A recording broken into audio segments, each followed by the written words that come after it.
أعوذ بالله من الشيطان الرجيم بسم الله الرحمن الرحيم عبس وتولى أن جاءه الأعمى وما يدريك لعله يزكى أو يذكر فتنفعه الذكرى أما من استغنى فأنت له تصدى وما عليك ألا يزكى وأما من جاءك يسعى وهو يخشى فأنت عنه تلهى كلا إنها تذكرة فمن شاء ذكره في صحف مكرمة مرفوعة مطهرة بأيدي سفرة كرام بررة قتل الإنسان ما أكفره من أي شيء خلقه من نطفة خلقه فقدره ثم السبيل يسره ثم أماته فأقبره ثم إذا شاء أنشره كلا لما يقض ما أمره اللہ کے نام سے جو بے انتہا مہربان اور رحم فرمانے والا ہے۔ ترش روح ہو اور بے رخی برتی اس بات پر کہ وہ اندھا اس کے پاس آ گیا۔ تمہیں کیا خبر، شاید وہ سدھر جائے یا نصیحت پر دھیان دے، اور نصیحت کرنا اس کے لیے نافع ہو۔ جو شخص بے پرواہی برتتا ہے اس کی طرف تم توجہ کرتے ہو، حالانکہ اگر وہ نہ سدھرے تو تم پر اس کی کیا ذمہ داری ہے؟ اور جو خود تمہارے پاس دوڑتا آتا ہے اور ڈر رہا ہوتا ہے اسے تم بے رخی برتتے ہو، ہرگز نہیں، یہ تو ایک نصیحت ہے، جس کا جی چاہے اسے قبول کر لے۔ یہ ایسے صحیفوں میں درج ہے جو مکرم ہیں، بلند مرتبہ ہیں، پاکیزہ ہیں، معزز اور نیک کاتبوں کے ہاتھوں میں رہتے ہیں۔ لعنت ہو انسان پر، کیسا سخت منکر حق ہے یہ! کس چیز سے اللہ نے اسے پیدا کیا ہے؟ نطفے کی ایک بوند سے اللہ نے اسے پیدا کیا، پھر اس کی تقدیر مقرر کی، پھر اس کے لیے زندگی کی راہ آسان کی، پھر اسے موت دی اور قبر میں پہنچایا، پھر جب چاہے وہ اسے دوبارہ اٹھا کھڑا کر دے۔ السلام علیکم ورحمۃ اللہ وبرکاتہ۔ بسم اللہ والحمد للہ والصلاة والسلام علی رسول اللہ وعلى آلہ وصحبہ ومن والاه، وبعد، فقال الله تبارك وتعالى: عبس وتولى أن جاءه الأعمى وما يدريك لعله يزكى أو يذكر فتنفعه الذكرى إلى آخر السورة۔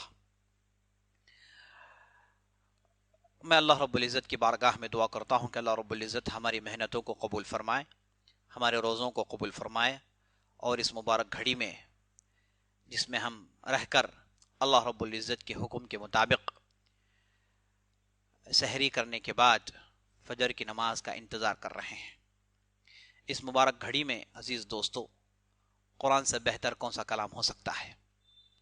اس چیز کو مد نظر رکھتے ہوئے ہم نے جو سلسلہ شروع کیا تھا اس میں اللہ کے فضل سے 2 سورتوں کو ہم نے پائے تکمیل تک پہنچا دیا۔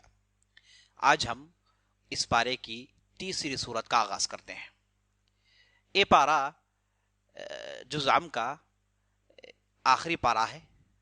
اس کی تشریح اور اس کی تفسیر کی اہمیت اس وجہ سے ہے کہ ان صورتوں کو ہم لوگ عام طور پر نمازوں میں پڑھتے ہیں، تو ان کے معنی اور ان کے مطالب جاننا چونکہ بہت ضروری ہے، اسی لیے ہم نے اس سیریز کا اہتمام کیا ہے۔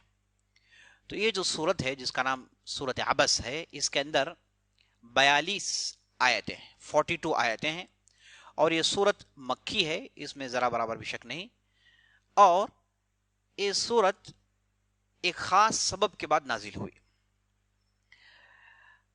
یہ سورت نازل ہونے کے چند اسباب ہیں.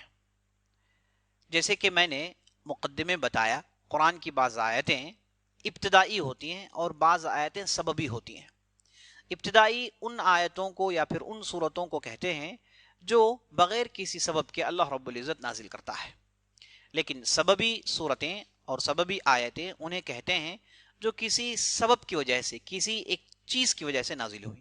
کبھی کسی سوال کے جواب کے طور پر، کبھی کچھ مسئلہ پیش آیا اس کے حل کے طور پر، کبھی کچھ واقعہ پیش آیا اس طرف نشاندہی کرتے ہوئے. اس طریقے سے کچھ سبب، کچھ ریزن ہوتا ہے جس کی بنیاد پر صورت نازل ہوتی ہے. ان ریزنز کو علوم القرآن کے اندر کہا جاتا ہے اسباب النزول. اسباب النزول. تو یہ صورت کا بھی ایک سبب نزول ہے جس وجہ سے صورت نازل ہوئی. وہ سبب یہ ہے کہ مکی دور کا بالکل شروع کا دور تھا، آغازی دور تھا. اس دور میں آپ صلی اللہ علیہ وسلم کو حکم تھا کہ آپ صلی اللہ علیہ وسلم شروع کے 3 سال چھپ کر دعوت کا کام کریں. اور آپ صلی اللہ علیہ وسلم نے خفیہ دعوتی اس دور میں آپ صلی اللہ علیہ وسلم نے اپنے خاندان والوں پر خاص طور پر اہتمام برتا. انہیں ٹارگٹ کیا اور ان سے ملاقاتیں کی، انہیں سمجھانے کی کوشش کی. اور قریش کے سرداروں سے عام طور پر آپ صلی اللہ علیہ وسلم کی ملاقات ہوتی تھی. اس دور میں سرداروں سے آپ صلی اللہ علیہ وسلم کھلم کھلا گفتگو کرتے تھے اور انہیں اسلام کی طرف دعوت دیتے تھے. تو ایسے ایک موقع پر آپ صلی اللہ علیہ وسلم قریش کے بعض بڑے سرغنوں کے ساتھ بیٹھے ہوئے تھے. اس میں ولید بن مغیرہ تھا، عتبہ بن ربیعہ تھا، اس میں ابی بن خلف تھا، اور دوسرے ولید بن ابی معیط، عتبہ بن ابی معیط جیسے بڑے بڑے قریش کے سرغنے، سمجھے کہ ائمۃ الکفر جمع تھے. ان کے درمیان آپ صلی اللہ علیہ وسلم بیٹھ کر انہیں دعوت کا کام ان کے درمیان کر رہے تھے، انہیں اسلام کی طرف بلا رہے تھے. قرآن کی آیتیں پڑھ کر ان کے دل کو لبھانے کی کوشش کر رہے تھے. آپ صلی اللہ علیہ وسلم چونکہ شروع کا دور تھا، آپ صلی اللہ علیہ وسلم پورے انہماک کے ساتھ بڑے بیتابی عالم میں آپ صلی اللہ علیہ وسلم دعوت کا کام کرتے تھے. اور آپ صلی اللہ علیہ وسلم اس دور میں اگر کوئی دعوت قبول نہیں کرے، آپ صلی اللہ علیہ وسلم کے قول کو رد کر دے، تو آپ صلی اللہ علیہ وسلم کو کافی رنجش ہوا کرتی تھی اور بڑے ہی غم زدہ ہو جایا کرتے تھے. اور ان ایام میں آپ صلی اللہ علیہ وسلم نے، اللہ رب العزت نے آپ صلی اللہ علیہ وسلم کو دلاسے کے طور پر بہت ساری صورتیں، بہت ساری قرآن کے اندر آیتیں نازل کی تاکہ آپ صلی اللہ علیہ وسلم کا دلاسا ہو جائے اور آپ صلی اللہ علیہ وسلم اس حد تک اپنے دل کو نہ توڑیں اور دل برداشتہ نہ ہو جائے. تو آپ صلی اللہ علیہ وسلم سمجھیے کہ دور میں آپ صلی اللہ علیہ وسلم شروع کا دور تھا. آپ صلی اللہ علیہ وسلم دعوت کا کام کر رہے تھے اور بڑے انہماک کے ساتھ اور بڑے امیدوں کے ساتھ، بڑی توقعات کے ساتھ آپ صلی اللہ علیہ وسلم دعوت کا کام کر رہے تھے. تو جب یہ ائمۃ الکفر، کفر کے سرغنوں سے آپ صلی اللہ علیہ وسلم کی گفتگو ہو رہی تھی اور وہ لوگ سوالات کر رہے تھے، ان کے جوابات آپ صلی اللہ علیہ وسلم دے رہے تھے، گفتگو ہو رہی تھی، تو جب آپ صلی اللہ علیہ وسلم اس مجلس میں بیٹھے تھے تو اچانک ہوتا یہ ہے کہ وہاں پر ایک صحابی، بعض روایتوں کے مطابق وہ ابھی اسلام قبول نہیں کیے تھے، جن کا نام تھا عبداللہ ابن ام مکتوم. عبداللہ ابن ام مکتوم یہ آگے چل کر بہت بڑے صحابی بنے. آپ صلی اللہ علیہ وسلم کی نظر میں ان کی کافی اہمیت ہو گئی تھی، لیکن اس وقت وہ غالباً اسلام نہیں قبول کیے تھے. تو انہیں اور یہ صحابی اندھے تھے، نابینا تھے، اللہ نے ان کی بینائی چھین لی تھی. تو یہ نابینا تھے، تو جب انہیں اسلام کے تعلق سے خبر پہنچی تو اسلام کی تفصیل جاننے کے لیے آپ صلی اللہ علیہ وسلم کے پاس حاضری دیتے ہیں. تو جب ان سے گفتگو کر رہے تھے تو ان کا آنا اس جگہ، یہ چونکہ ان کا نام تھا عبداللہ اور ان کی والدہ کا نام تھا عاتکہ، اور یہ قبیلے بنو عامر سے ان کا تعلق تھا. قبیلہ بنو عامر ایک عام قبیلوں میں شمار ہوتا تھا، یہ قریشی قبیلہ نہیں تھا. ان کا تعلق وہ قبائل میں سے تھا جن کی کچھ خاص اہمیت نہیں ہوتی تھی مکے کے اندر. تو یہ اس قبیلے سے تعلق تھا. اور ان کی جو والدہ تھی جن کا نام عاتکہ تھا، یہ بنو مخزوم سے تھی جو قریش کا ایک اہم قبیلہ ہوا کرتا تھا. اسی لیے دیکھیں ان کے نام میں بھی ان کے والدہ کا نام جڑا ہوا ہے. اصل میں ان کے نام کے ساتھ ان کے والد کا نام آنا چاہیے، عبداللہ بن ان کے والد کا نام آنا چاہیے، لیکن یہ عبداللہ بن ام مکتوم کے لڑکے کے نام سے مشہور تھے. تو یہ اپنی والدہ کی طرف ان کا نسبت ہوا کرتا تھا. اس کی وجہ یہ تھی کہ وہ ایک قریش کے مشہور قبیلے سے ان کا تعلق تھا، بنو مخزوم سے ان کا تعلق تھا. تو اس وجہ سے جب یہ پہلے سے نابینا ہیں اور اسلام قبول کرنا چاہتے ہیں اور یہ نہ سرداروں میں ان کا شمار ہوتا ہے، نہ یہ سرداروں سے ان کی نسبت ہے، یہ بلکہ عام آدمی تھے، اور عام آدمی سے آپ صلی اللہ علیہ وسلم ہمیشہ گفتگو کرتے ہیں، عام آدمیوں کو آپ صلی اللہ علیہ وسلم پسند کرتے تھے اور انہی کے ساتھ رہنا چاہتے تھے، اور ان کی دعا بھی آپ صلی اللہ علیہ وسلم کی تھی کہ اللہم احشرنی مع المساکین، اے اللہ مسکینوں کے ساتھ میرا حشر کر دے. یہ آپ صلی اللہ علیہ وسلم کی دعا تھی. آپ صلی اللہ علیہ وسلم ان لوگوں کے ساتھ انتہائی نرمی کا برتاؤ کرتے تھے. آپ صلی اللہ علیہ وسلم انہیں اپنے دل کے قریب رکھا کرتے تھے. لیکن چونکہ اس مجلس میں بڑے بڑے سردار بیٹھے ہوئے تھے، اور یہ سردار عام طور پر ایسے لوگوں کو جو سردار نہیں ہیں، معاملے عام لوگ ہیں، عوام سے ان کا جو تعلق ہے، ایسے لوگوں کو اپنی مجلسوں میں نہیں بلاتے. یہ جو قریش کے سردار تھے، ان کے تکبری کا عالم یہ تھا کہ ایسے لوگوں کو لے کر مجلسوں میں نہیں بیٹھتے. ان کی مجلسوں میں صرف سردار لوگ بیٹھتے تھے، بڑے لوگ بیٹھتے تھے، اور انہی سے ان کی گفتگو ہوتی تھی. اور ایسے جو نچلے طبقے کے جو قبائل ہیں، ان سے یہ گفتگو کرنا بھی نہیں پسند کرتے تھے.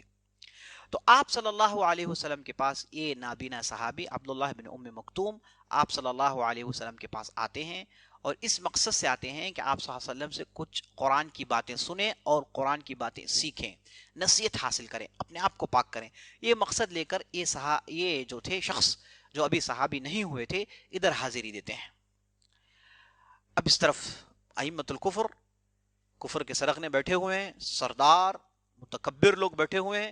ان سے آپ صلی اللہ علیہ وسلم بڑی مشکل سے ان سے گفتگو ہو رہی ہے، انہیں سمجھایا جا رہا ہے، انہیں ہر قسم سے انہیں سمجھانے کی کوشش کی جا رہی ہے، اور ان کا اس طریقے سے جمع ہونا یہ ایک بڑا ہی انوکھا موقع تھا آپ صلی اللہ علیہ وسلم کے لیے. بہرحال بہت سارے نکات تھے. تو ان کا اس جگہ آنا اور آپ صلی اللہ علیہ وسلم سے آ کر گفتگو کرنا، آپ صلی اللہ علیہ وسلم تو ایسی چیزوں کو جو ہے بالکل پسند کرتے ہیں. آپ صلی اللہ علیہ وسلم ایسی چیزوں کو مرحبا ویلکم کرنے والے ہیں. لیکن چونکہ مجلس میں ایسے لوگ بیٹھے تھے، اور ایسے لوگوں کی باتیں یا پھر ان سے گفتگو کرنا، ان کی شمولیت مجلسوں میں پسند نہیں کرتے تھے. تو آپ صلی اللہ علیہ وسلم شاید یہ سوچ رہے ہوں کہ ان کے آنے کی وجہ سے کہیں یہ اٹھ کر نہ چلے جائیں، ان کے آنے کی وجہ سے کہیں یہ اپنی باتیں نہ سنیں. تو بہرحال جب یہ صحابی ادھر آئے تو آپ صلی اللہ علیہ وسلم کا چہرہ بدل گیا، اور آپ صلی اللہ علیہ وسلم تھوڑی بے رخی دکھانے لگے، اور آپ صلی اللہ علیہ وسلم جیسے انہیں اہتمام دینا تھا، آپ صلی اللہ علیہ وسلم نے ویسے اہتمام نہیں دیا. اس کے بعد یہ تھے اور مجلس میں گفتگو ہوئی، مجلس ختم ہو گئی. لیکن اللہ رب العزت کو یہ واقعہ اور اس طریقے سے پیش آنا اللہ رب العزت کو پسند نہیں آیا. تو اللہ رب العزت نے قرآن کی یہ سورت نازل کی جسے سورت عبس کہتے ہیں، اور اس سورت کا ایک دوسرا نام بھی ہے سورت العامہ، سے بھی یہ سورہ موسوم ہے. تو اور دیگر نام ہے، یہ مشہور نام ہے اس سورت کے. تو یہ سورت عبس اس وقت نازل ہوئی. تو یہ جو واقعہ میں نے آپ کو سنایا، عبداللہ بن مکتوم اور قریش کے سرداروں کا مجلس میں ہونا، اور مجلس میں آپ صلی اللہ علیہ وسلم کا دعوت دینا، اور ان کی حاضری اچانک، اور آپ صلی اللہ علیہ وسلم کی بے رخی، تو یہ چیزیں تھیں. اس پس منظر میں یہ صورت نازل ہوئی. آپ دیکھیں گے کہ اس صورت کے اندر آپ صلی اللہ علیہ وسلم کو اللہ رب العزت نے تاکید کی. آپ صلی اللہ علیہ وسلم کی اس چیز کو آپ صلی اللہ علیہ وسلم نے نشاندہی کی، گویا کہ اشارہ تھا کہ آئندہ ایسی چیز نہ ہو.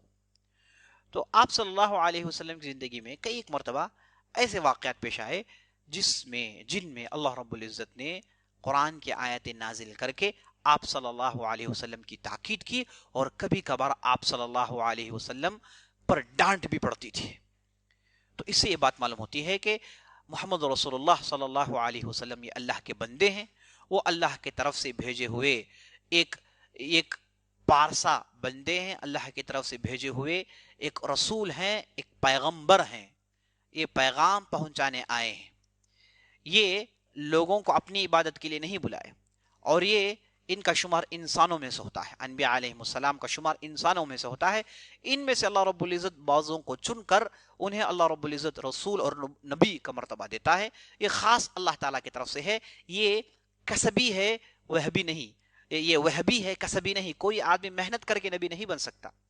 عبادتیں اور اس کے بعد کثرت سے اللہ کے ذکر کر کر کوئی آدمی نبی نہیں بن سکتا. نیک تو بن سکتا ہے لیکن نبی نہیں بن سکتا. اسی لیے نبی بننا یہ وہبی ہے، اللہ کی طرف سے دیا جاتا ہے، اور کسبی چیز نہیں ہے. اسے آپ محنت کر کے حاصل نہیں کر سکتے. تو اللہ رب العزت چونکہ انبیاء علیہ السلام انسانوں میں سے تھے، اور نبی صلی اللہ علیہ وسلم بھی ان میں سے ان کا شمار ہوتا تھا، تو ان سے جب غلطی سرزد ہوتی تو اللہ رب العزت اس کی نشاندہی کرتا. اور اس نشاندہی کو اللہ نے قرآن میں رکھا ہے.